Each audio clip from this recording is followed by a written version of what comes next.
Hey cuties, welcome to Mimi Said What. I'm your host, Mimi Robinson, and this is Espi, my bougie bestie. What up? This is unfiltered girlfriend chatter with a dose of TV and entertainment and a side of pop culture. EVE. Eve, rapper Eve. Yeah. So Eve has popped out of her beautiful life that she lives. With her billionaire husband. Okay, outside of the US of A. And she dropped a book. I started it. I got it and I started it. I think I got like 15 minutes left. Oh, okay. I got like 15 minutes in. Actually, okay. No, I'm still on the first chapter. So. Okay, so it's called Who's That Girl? A Memoir. Mm-hmm. I enjoyed it immensely. I am enjoying it so far. I did not have any expectations, but you know, I want to know everybody's story, everybody's business. Mm-hmm. And she did a good job of giving the business. Oh. So I like that. And I also like it because she was a woman in hip hop in a all male group. Mm-hmm. And the Rough Riders ain't soft men. Clearly. So she gives great detail about what that experience was like and all that. It was really good insight and spoiler-ish, but not really. They were good to her. In a time where we hear so many stories about these Hollywood men and stuff like that. She don't seem like she would have taken anything First of all, else. she was from Philly. She'll fuck you up. Yeah. Okay. She doesn't seem like she would have accepted anything less. No, she wasn't an easy way to go. Like you couldn't just get over on her. But she did say, which a lot of them are, just gullible about the business and the industry because she was new to it. But she said they were solidly her brothers and they had her back. There was even something circulating on the internet where they were willing to fight Mike Tyson for her because he said something slick. Well, I said, if that ain't the testament of the brotherhood. And this was like, we will take Iron Mike down. I was about to say, but that was in his iron prime. Yeah, his like prime. Not washed up now. Like he was gonna kill all of it. Yeah. And even his washed up is superior to our best. Yeah. But it's a really good book on Audible. I think it's like about 5.5 hours, but it's a fairly quick read. But it was really good. And I never knew how she got with her husband. So you do get all of that story too. And I was like, oh. Yeah, because that was a plot twist at the time that it happened. It was like, oh. I do know she had never dated a white man before. It was like, a bit of a plot twist to her too. It was like, girl, how we got here? Yeah. Yeah. Yeah.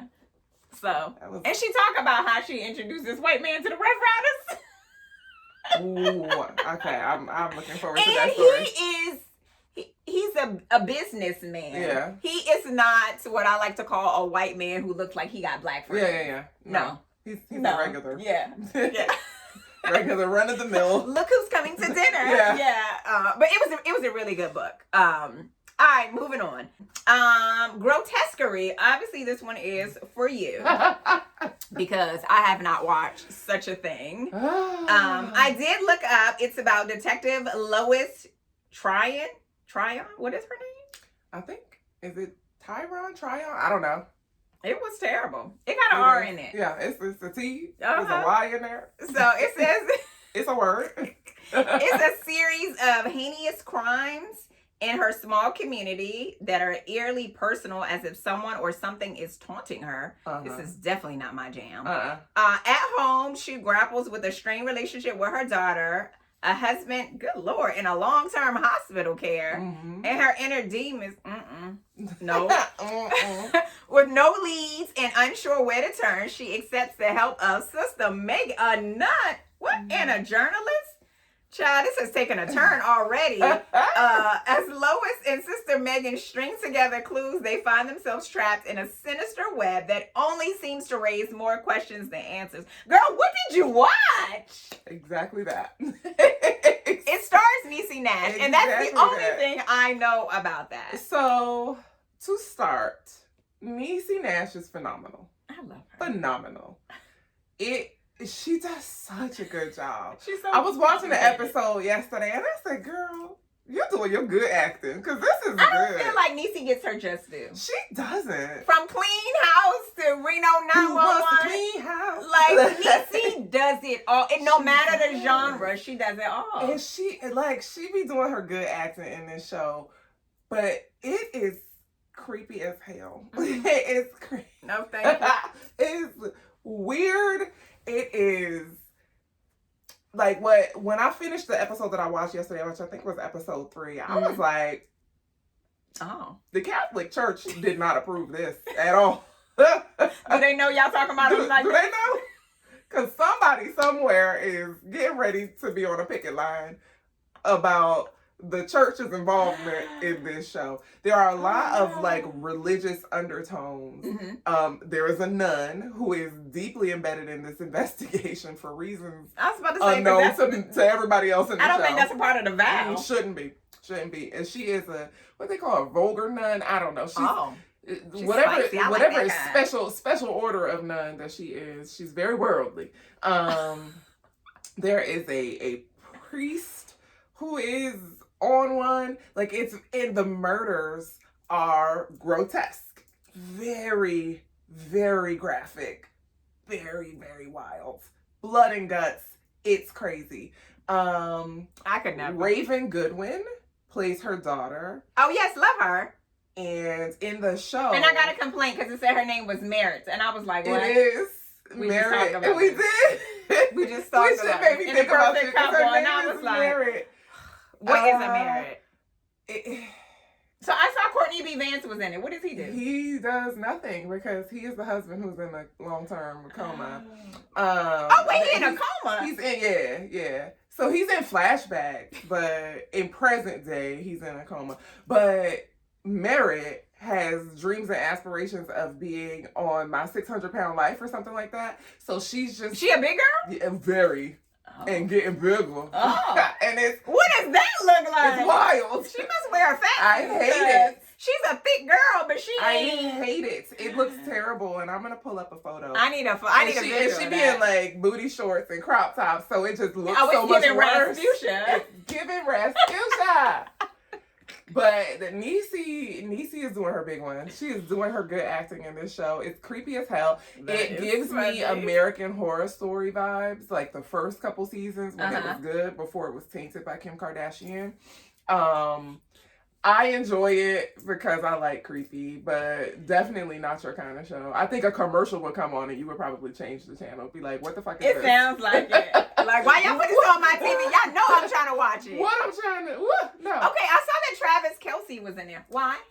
I don't know. He arrived in the episode that I just finished yesterday, and I don't have answers. Is he playing himself? Literally, no. So at this point, I just finished episode 3. He was introduced in episode 3. I am not clear whether or not he is a figment of her imagination. Oh. I do not know. This also, Niecy Nash is a full-blown alcoholic. She's a drunk. Oh. So I don't know if he's for real or not. He might be a figment of her imagination. It's very unclear. But I was like, where the fuck he come from? Who invited him? But he plays an orderly at this long-term care facility. Where her husband is at. Okay. But I don't know if he's like is he a real boy or is he an imaginary friend? Is he in here? Oh. Because her in here is not okay. Oh, Lord. There's no lady friend to speak to. It is like so much going on at any given time. It's like, what the fuck am I looking at? And this is a new show, and right? It opens up very wild. Like, it would be in that moment that you'd be like, are you watching this on Hulu? What is it on? It's on Hulu. Oh. It's good, but it's also very bad. If y'all like vile, nasty ass shit like what Tia's described, then do watch Grotesquerie on Hulu. And it is new. It just came out this year. Okay, and I love me some Niecy, and I'm all about supporting her projects, but I got to draw the line, Niecy Nash Betts. Yeah. This is not for me. This ain't for you. This is not your jam at all. I'll just like her post on Instagram. Yeah, go ahead and do that. But I will not be watching. Don't do that. You'd never be right again. Whew, Lord, I'm only halfway right now. I can't take any more shit. Oh God. Okay. Well, yeah. No, thank you. All right. So we started out talking about the fall season and how much there's so many things to watch. And the 911s have returned. 911s, plural. Yes. Plural. Yes. Okay. It's been a ride. It's I watched the most recent episode of Regular 911 today. My God. And I was exhausted. I watched it yesterday. You saw the message that I sent you. I was like, I'm spent. I was too. Mm-hmm. So 911 came Literally, back. I was like, get me off of this fucking plane. This is only the second episode. Get me off of it. Okay, so in 911, there's a bee NATO, which Crazy. is exactly what it sounds like. A swarm of bees. Killer bees. In a funnel. Because regular bees were not good enough. No. They're taking over everything, so... They fucking shit up. There's a crash. The bees were being hauled on a truck. Yeah. They all over the place, and shit go left real quick. Very left. And so we're only 2 episodes in. However, this B NATO story goes on for at least 3 episodes. So it's like the season opener for last season where they were on that cruise ship and it was 3 episodes of trauma and drama. I hated that cruise ship. My God, I was like, get me out of here. I'm done. Yeah. Rescue me already. Yeah. And so that's how I feel about this plane. Yeah. Rescue me from this plane. I'm jumping out because I'm tired of y'all. But here's the crazy part. The plane wasn't even really a part of the first episode. It was more about the crash. It was the very end. Yeah. So it was how we got here. So they carry over.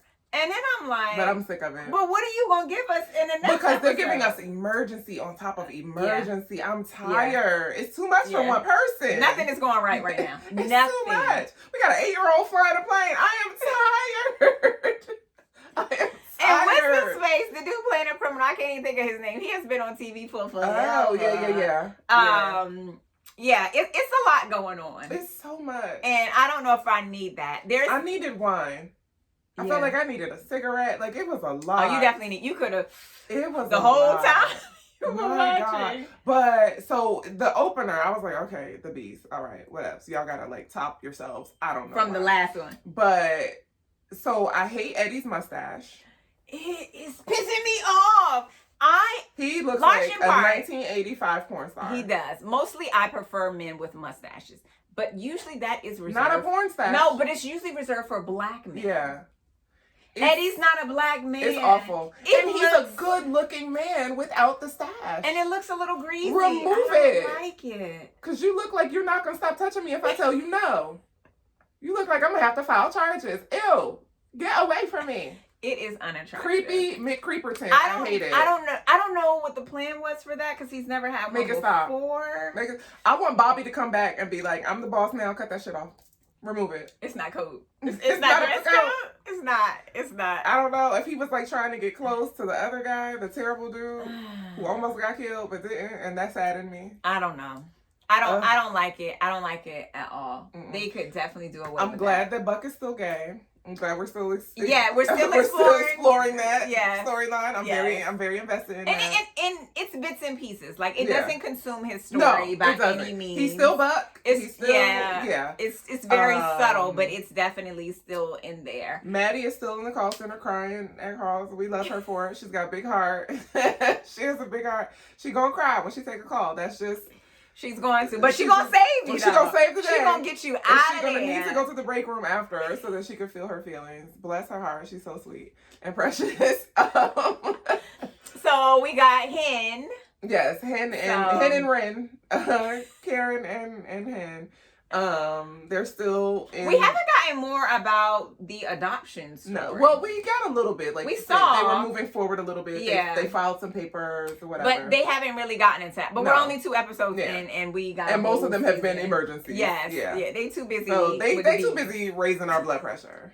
Really. I agree. And then 911 Lone Star came back. Yes, and we know this is the last season, and that Grace is not in it. Grace is doing the Lord's work. I don't like it. I don't like the excuse they gave her. I don't like how they did my girl. So she on a ship somewhere? She better than that. Okay, girl. I don't like it. All right. I do like that they shifted the son's story. So he was going to follow his father's footsteps and become a firefighter. And then he got hurt. But now he's in the call center because Grace is not there. So I don't hate that. I don't hate that either. I like how they did that. I feel like it's a nice progression. Yeah. I feel like it's a smart progression. Yes. And he still gets to help people. He's growing up a little bit. Yes. So he's got like his own little family now and stuff like that. So I do like where they're going with his story. Yeah. And I absolutely, in my heart and my parts, love Carlos as a ranger. Is it the outfit? My God. Is it something about them double belt buckles and that cowboy hat? I said, baby. That super dark blue Levi's or whatever. I said, yes, officer. How you doing? I know why you stopped me, son. How you doing? I sped past you 5 times. About time you stopped me. Took you long enough. Shit. Do you want my number? And then he goes home to his husband. Cuff me. He stepped out that truck with that hat. I said, and they always tip it. I said, oh, listen, you can't wear that hat if you don't tip it. It did something to me. I said, oh, let me find out. People sure are friendly here. This ain't Texas.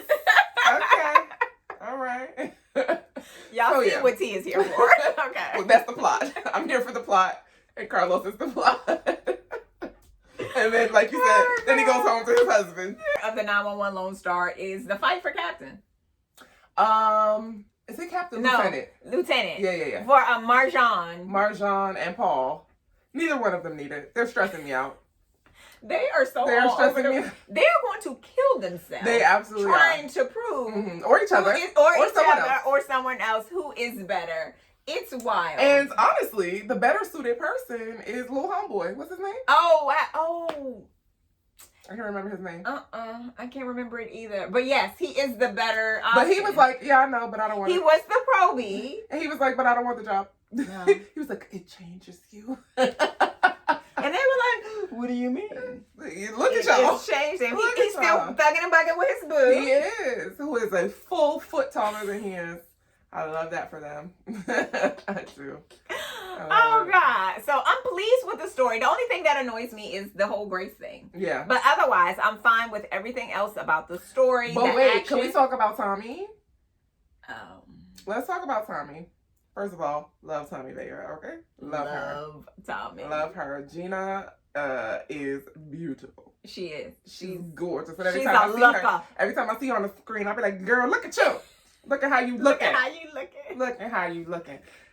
So, first of all, she proposed to her man. Ladies, please don't. We fought for equality in some of the wrongest ways. Everything don't need to be equal. No, I didn't like that part. I wanted to be like, stand up. Stand up. He should have yanked her up. Girl, because what? What is I didn't like that. We didn't need it. We did not need that. She is the alpha woman. If she could have just been like, I need you to propose to me. Or so what are you waiting for? Are we going to do this? Are we going to move in and get married or what? But then, plot twist where she needs to be vetted by his ex-wife. Let me tell you something. Sir, I'm taking this marriage proposal back because fuck you and your ex-wife. How about there are some things I'm not cut out for. This is one of those things. Absolutely not. So he was previously married. He's got children. No, he has one daughter. He's got one daughter. He's got one daughter. She's got twins. And in their divorce decree, they agree. No.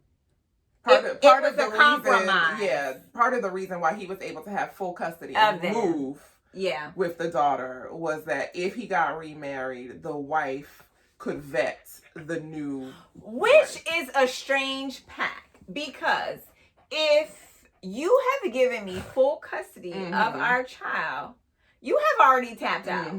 Not only that, because y'all could have just had joint custody. You clearly have trust enough in me and my decision making that I'm not going to put our child in any kind of harm or danger. So do you really think that I am going to expose them to someone who would not treat them the same way that I would? I think it's dumb. It's very dumb. It's a control move. It's unnecessary. And girl, you don't even live here. It's a power move. You don't even see this baby every other week. And she was like, if it was just me, cool. But now she's talking about she needs to vet her children. I'll punch her in your face. What is the criteria for vetting children? What is it? I'll punch her in your face. Because for me, the criteria is if you even have children. Because let me tell you That's something. the decision. She would get a Jax like cursing out. Yeah, I didn't like that part. We're gonna have to stick around and see how it plays out. But Tommy need to curse that lady out. She need to come to her as a woman. First of all, woman to woman. I want to know who this lady is. Like, who playing her? What does she look like? What in the world? She's a whole. She definitely needs to come to her as a woman. And they need to have the right person playing her character when they come together. Like, she better be right. I don't know. But either way, Tommy will give her a nice filthy read and that's what she needs. Send her on her way. A nice filthy read, because girl, what? Also, of all the terms and conditions one can have in a divorce, why would you pick that? Your marriage didn't work out with this woman for whatever reason, but you want her to decide your future? That doesn't make sense to me. And this is when we use that P word that we was talking about earlier. In reference to him. Because sir. You are the drama. Absolutely. With your weak self. So, we're going to keep watching the 911s. They're going to keep stressing us out. Every week. Every week. They come on Fox and ABC. And ABC, yeah. So Lone Star's still on Fox. Okay. Season 10, Chicago Med. Okay. Some folks left, some returned, and then we got some new faces. So Dr. Aladdin is gone. Yeah, I saw that. I don't miss him though. No. He didn't. He wasn't moving the story forward. No, he wasn't. And he was getting a little weird. Mm-hmm. And then we have Dr. Frost, who's the new pediatrician after his hospital closed. That's a little young boy. Oh, yeah. He's cute. And he was in something that I've watched before because I remember his smile. I can't remember what else. Davey. Never have I ever. Yes. Mm-hmm. He was the her love interest. Yes. I knew that smile and I was too lazy to look it up. Okay, yes. So, love him. Yes. He is a rebel. Yes. Not that we needed any more of them. Because, a medical drama love a rebel. Listen, really, somebody who just don't follow the rules all the time. Like, well-intended, but no. Yeah. And then we got Dr. Caitlin Lennox, who sticks it to Dean every chance she gets, and I love her for that. Dean is such a jerk. She's honestly, truly, she's just as quirky and bitchy as Dean is. Yeah. She is his female counterpart. Yeah. Like, they the same person. Male, female version of the same person. Which is probably why they don't get along. Yeah. Yes. But Dean act like he a know-it-all anyway. And she's a know-it-all. And so to see them just butt heads. We got Dr. Johnson, who was the helicopter pilot. That was the little cutie pie. I couldn't remember if we had seen him before. Go? I didn't see him in the last episode. I saw him in the first episode. And then I was trying to remember. Him in the first one. Is he the black guy? He the black guy. The one that was flirting with yes. Maggie. Yeah. And then it didn't go nowhere. Yeah. I don't remember him in the last episode. No. I saw him in the first one. I remember seeing him in the first one. But then I was like, so what are we gonna do here? Yeah. I don't know. She been single since her boo. The first one. Overreacted. Ben. Pissed me off. Sir. Ben, where have you been? If you insecure, just say that. He was. He definitely was. And then we didn't see the daughter anymore. This wasn't a divorce offense because she went someplace else. Oh, I guess she ain't coming back then. But this wasn't a divorceable offense. No, yes, it was a conversation. She was mildly out of pocket. Yeah, but it was something that could have been resolved with a conversation. Absolutely. It wasn't. And maybe like sleep on the couch for a couple of days. Be mad. Be in your feelings. Give her the cold shoulder. But like a whole ass divorce? No, that was doing too much. That was definitely extreme. Yeah. It didn't try. I don't remember the guys. I don't remember his real name who was playing Ben's character. But he was in Greenleaf and I hated him. And so I was just like, too bad, so sad. So I think that was it for Chicago Med. Yeah. It ain't much happening. Old girl boyfriend still hanging around. What's her name? Essie Payton Murkison's character. Oh yeah. She seems like she's doing all right. She don't need no more trauma in her life. She don't. We good. After her crazy. Yeah, we good. She don't. Let her have some happy. She don't need anything else. So, all right, moving on. All right. New show. Who Dis? High Potential. High Potential. Yeah. I was prepared to hate this show.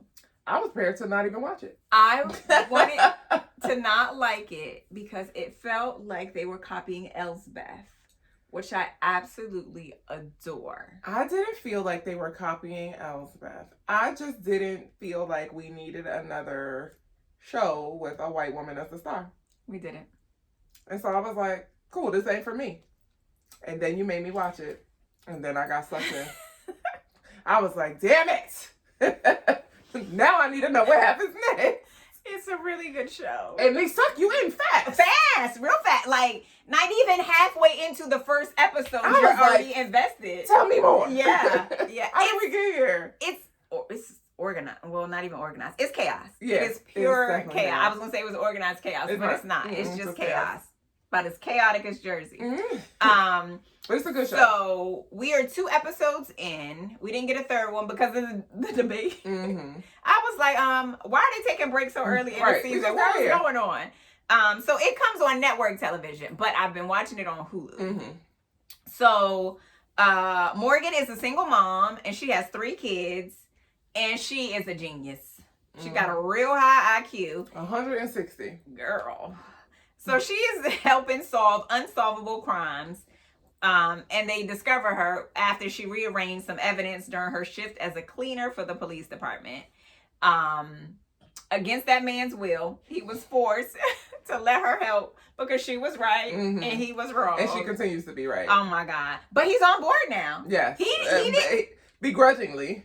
Yeah, but I feel like he caved a little too soon. Like, he was mad, but then he quit kicking and screaming and then was like, okay. I think that she my pit bull in the skirt. He's still a little bit like, I don't know about this lady.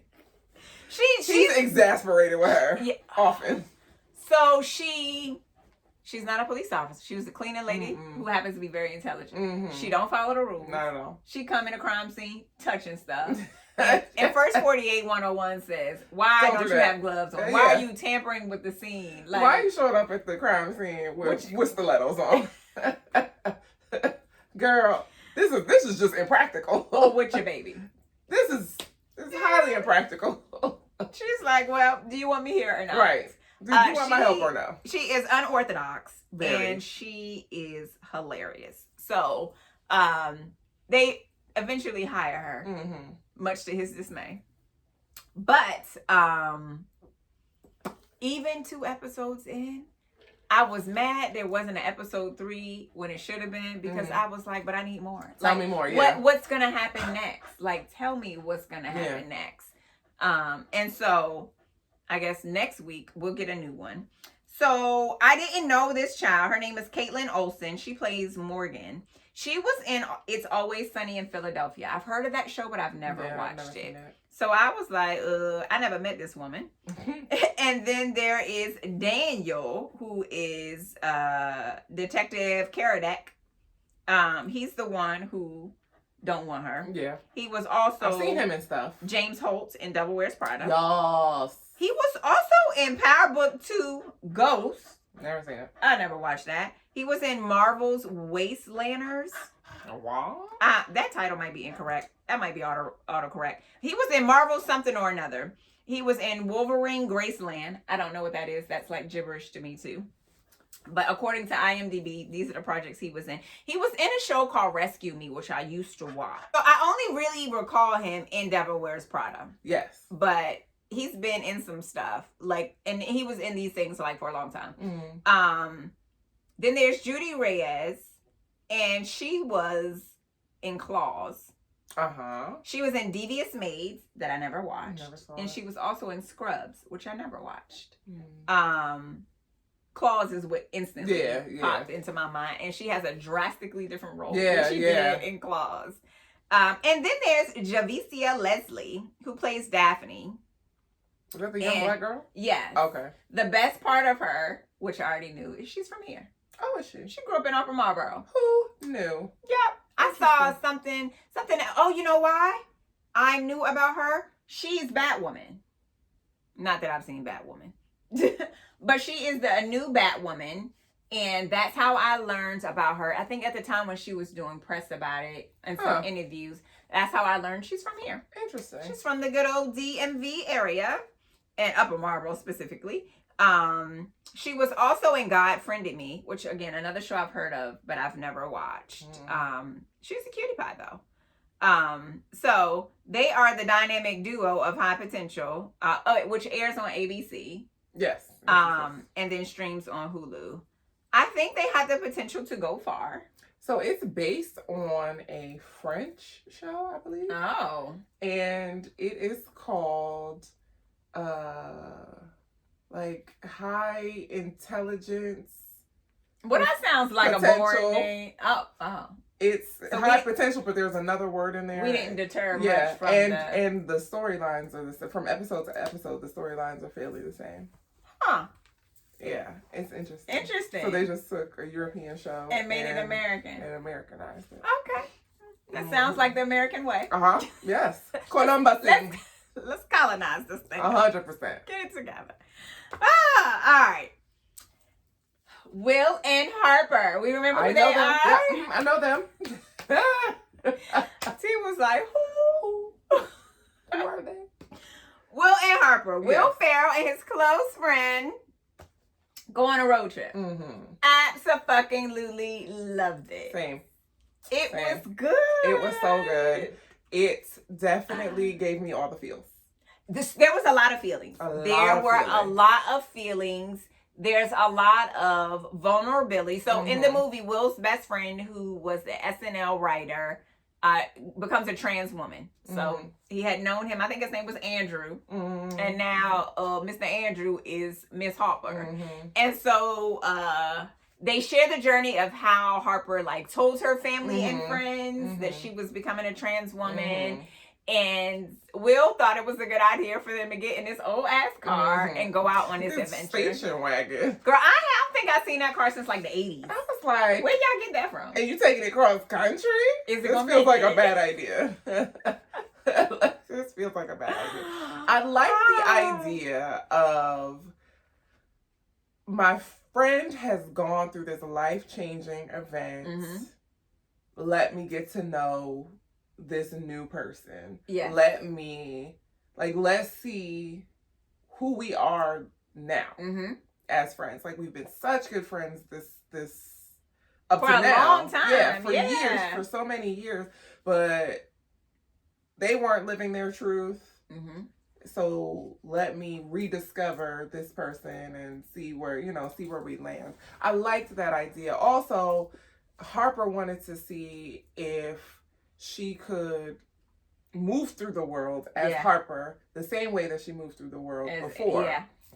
And it was it was a dual, ended kind of thing, and it was definitely a challenge for her moving through the world as a trans person, which I think speaks to the larger. Yeah. But I love that she was so open to sharing that. For people who watching, there's still plenty of people in the world who are homophobic and all of the phobics, all of the things. I'm trying to make sure isms, racism, sexism, like all of those things. And also, there are people who are watching who are also feeling like they were born in the wrong body and stuff like that. And so there is a educational piece of it. It's an incredibly heartwarming story, though. And she opens it up for him to ask all of the questions that you're not supposed to ask a trans person, or that like maybe you're curious about, but you don't ask out of politeness. Or... They are natural questions I think one would have. Yeah, but it's not necessarily questions that are polite to ask. Yes, or politically correct. It's like it's personal. Yeah. Yeah. But she's like, okay, ask me all of the things. Yeah. And so, and Will Ferrell is Will Ferrell. But I love but he was also very respectful. He was. We got a different side of him. Definitely. He was still funny, but he was more human. You saw him more as Will as a person and not Will as the actor or comedy star. he was really soft and like not in a bad way. He was a safe space for her, and he constantly reaffirmed that he was a safe space for her. And I'm sure that's ideal. So in the documentary, she talks about like how she shared with everyone, her family, her friends, and her kids included, and she didn't know how they were going to respond. On top of that, it's easy to be like, oh, sure, fine, I don't care, nothing's changed. But that's not the reality of it.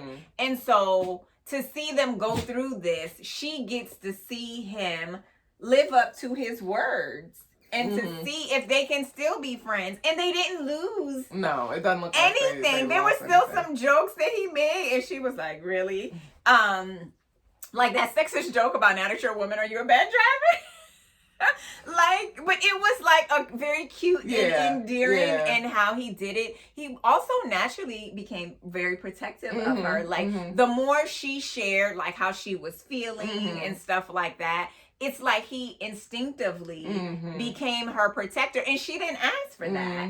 So she's trying to see if she can fit into the world she used to be in, and if they would be as accepting of her as a woman. So because Will's a big star, they did one Hollywood thing, and that was they went to an NBA game. But everything else, I love that she was like, you stay here in the car. I'm going to go in and I'll let you know. Like, I want to see how this plays out. And on my own. On my own. And she was like, having you as this big Hollywood buffer is not the real world for me. Right. I want to experience this on my own.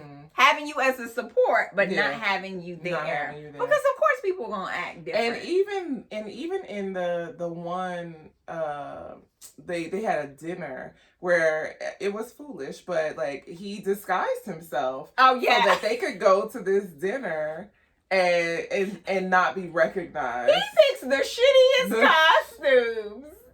It was definitely the comedian. What was the budget? Was it $5?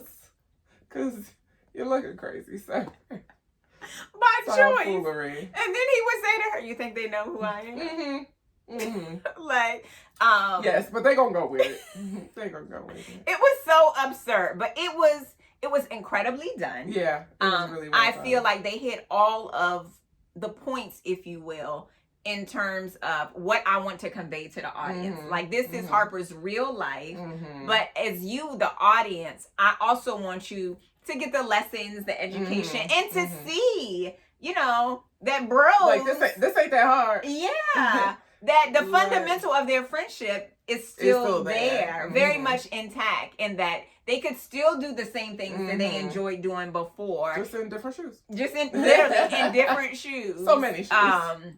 So many. She talks about her body. Shitty shoes. Because I was like, Harper, these shoes are wildly impractical. I wanted to dress Harper so bad. Wildly impractical. Like, girl, let's go to the store and try on some What did you bring these for? Girl, making me upset. I don't care. Can you hike in these shoes? I don't care how you choose to live.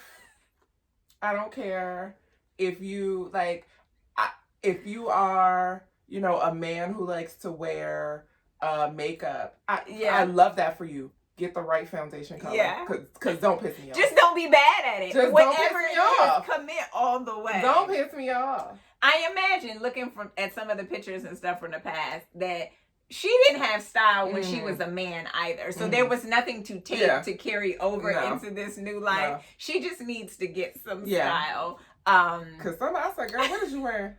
Or that half up. It wasn't even half up. It was like banana clip. Yeah. This girl. Also, Harper's in her 60s. So that's also part of it, that she waited so late in life to kind of live out her truth. And in the 60s, you're not the hot and trot new thing on the street where somebody's looking to sweep you off your feet. Like, even as a heterosexual man and or woman in your 60s, there's some challenges to go into the dating world. Yeah. So she definitely doesn't shy away from it. They call, what's her face? I can't think of her name. Kristen Wiig to come up with a theme song for their trip. I said, my God. First of all, my God. The way they were trying to decide who they were going to call of their celebrity friends, and their credentials for creating a song for them. My God. Doubled down on this tomfoolery by giving her an outlandish criteria to work and in. a deadline. It needed to have a hint of country, but also be jazz. A little bouncy. A little bouncy. Girl, what even is that? What do you mean? It was so chaotic. But then at the very end of the movie, you get the song. With her goddamn ukulele. What? It was so incredibly funny. It was. I would definitely watch that over and over and over again. Yeah. It was incredibly well done. Yeah. It was so, and it wasn't very Hollywood. It's not overproduced. No. They dragged these damn lawn chairs from pillar to post. They did. When they sat in a parking lot at a Walmart with them lawn chairs and the Pringles, I was like, what are we doing? It was like here? 6 different flavors of Pringles. I didn't even know they had that many. What's happening? Pringles had to be a And it was like throughout this running like Pringles joke and the Dunkin' Donuts. Yeah. And his absolute like refusal to let it go. My man's wanted a donut. And I don't know why Harper refused to stop at the damn Dunkin' Donuts. Because why are donuts offensive? The crazy part is that part cracked me up because why am I wrestling a dinosaur? Jersey, sit down, please. Sit down, please. You can stay. Just sit down. Thank you. The crazy part is they were themselves. They were their authentic selves in these stupid battles. Because Harper was like, Dunkin' Donuts? Why would you want that?